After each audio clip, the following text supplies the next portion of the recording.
This week, an epic tug of war is underway between Congress and an agency it oversees.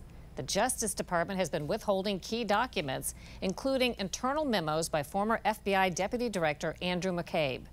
The memos memorialize conversations with then FBI Director James Comey.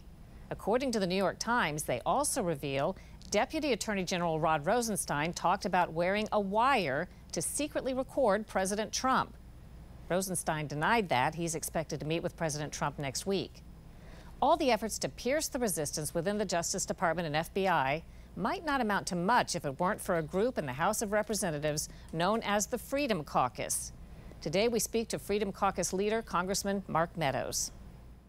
We're coming up on almost a year now where the initial request made to the Department of Justice and the FBI said, we want relevant documents as it relates to the investigations before the 2016 presidential term.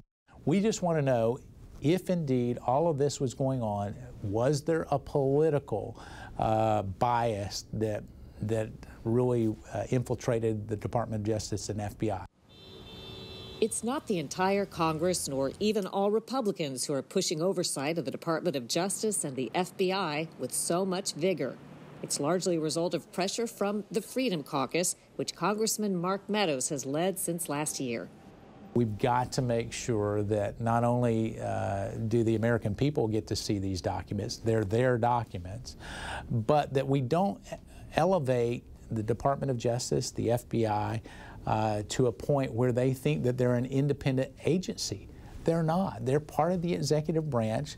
Oversight of that comes before Congress, and we need to press forward with. I can't remember a time that I've been covering Washington, D.C., where there's been such a conflict of interest with the intelligence agencies, including the FBI, being in the position of withholding or turning over documents relevant to investigations about themselves. They say, in a nutshell, that Congress is improperly seeking information on ongoing investigations that you have no business looking at. Yeah. Well, that's their default. They do that, and then they suggest that there are documents that would actually hamper national security efforts. Thank you. Parsing words, but I'll yield back. You're asking me to parse words. The witness will answer the question. It's not just documents. The FBI's former head of counterespionage, Peter Strzok, is among the officials who've also held back on answering some questions under oath, arguing it would jeopardize an ongoing investigation. Based on direction of the FBI to me, based on that, I will not answer that question. Strzok was removed from the Trump-Russia collusion probe after his extensive vitriolic messages against Trump were discovered on his work devices, and he was fired in August. We're at a fundamental, pivotal time in our nation's history. If we allow DOJ and the FBI to hold documents, then we will allow secrecy to prevail for decades to come. And so that's why this fight is so critical and why the American people should be concerned. Congressman Meadows and the man who led the Freedom Caucus before him, Jim Jordan, spearheaded an effort to remove Justice Department Deputy Attorney General Rod Rosenstein for withholding documents. You got 7 days to get your act together. That's Jordan questioning Rosenstein at a June hearing. Mr. Rosenstein, why are you keeping information from Congress? Congressman, I am not keeping any information from Congress that it's appropriate. In a few minutes, Mr. Rosenstein, I think the House of Representatives is going to say something different. I don't agree with you, Congressman. I don't believe that's what they're going to say, and if they do, they'll be mistaken. I disagree, but I think the timing might be purely coincidental, but just a week after that contentious exchange, Jordan found himself under attack on multiple public fronts, accused of turning a blind eye to alleged sexual abuse that happened decades ago at Ohio State when he was a wrestling coach. He denies it.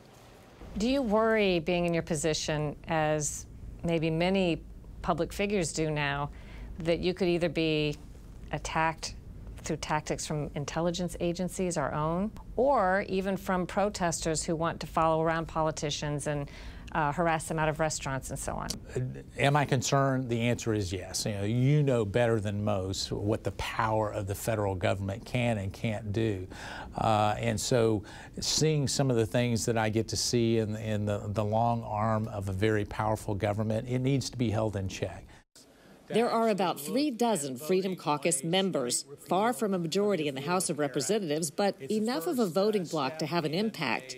And believe it or not, they won't even tell Republican leaders the names of all their members. Why don't you give the full roster? Mainly because we get really retribution from some in our own party. You know, we get on blacklists in terms of fundraising. We get our bills don't normally see the light of day. How would you explain to the public that Republicans hold the House, the Senate, and the presidency, but I don't think most people say they've gotten a lot of things done that they would imagine that they would do if they're actually in charge? I don't know that you can explain that, Cheryl. The American people were asked this last time, you know, in November of 2016. Well, if you just give us the White House, the House, and the Senate, we'll be able to do all the things that we've promised. And I can tell you that we've had more action come from the White House than we have from Congress. I was a business guy. I only got paid for results. You know, here in Washington, D.C., they get paid for chatter. What's your relationship with House Speaker Paul Ryan? Didn't you have a conflict with him recently? Yeah, a few months ago, we had a little dust up. That was what I call passionate advocacy. That's Meadows on the left, arguing with Speaker Ryan on the right.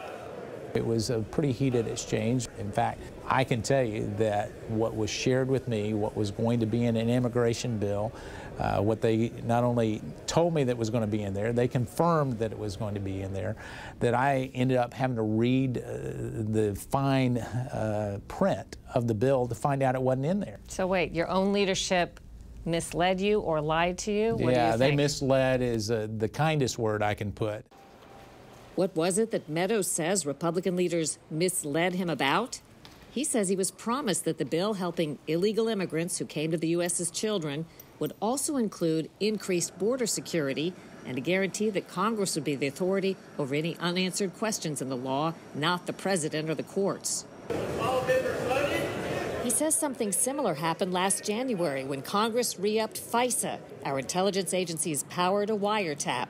Many Democrats and Republicans wanted to add more protection against abuse of U.S. citizens. But at the 11th hour, Republican leadership pushed for a vote without the reforms. The bill is passed. And now what we're seeing is some of the FISA abuses as it relates to the whole Russia collusion narrative were really abuses. I just found it just very disappointing. Congressman Ryan declined our interview request and is not running for re-election. It's worth noting that other Republicans have credited Ryan with strong, effective leadership. Can you explain to people how, if you go against your own leadership, and this is true in both the Democrat Party and the Republican Party, you can't get an important position on a committee. You can't get your bills considered. You're pretty much worthless. Is that true? Well, it has been true. They don't allow you to truly have an impact on your legislation or other aspects of that. Now, I say that because we've been able to come together as the Freedom Caucus tactically, we're able to apply pressure, and so we're able to negotiate and get a number of items there. What do you define as the swamp, and do you think the swamp is real? The swamp is definitely real. The swamp is really an embedded group of bureaucrats that they never change regardless of a Democrat or Republican president being in office. In fact, you can come in with 3,000, 4,000 political appointees and it will not change a thing because the swamp is going to continue to go in one direction. On Friday, it was announced Meadows and a small group of Republicans had convinced their leadership to bring Rosenstein before a closed private hearing in the near future to discuss their disputes with the Justice Department.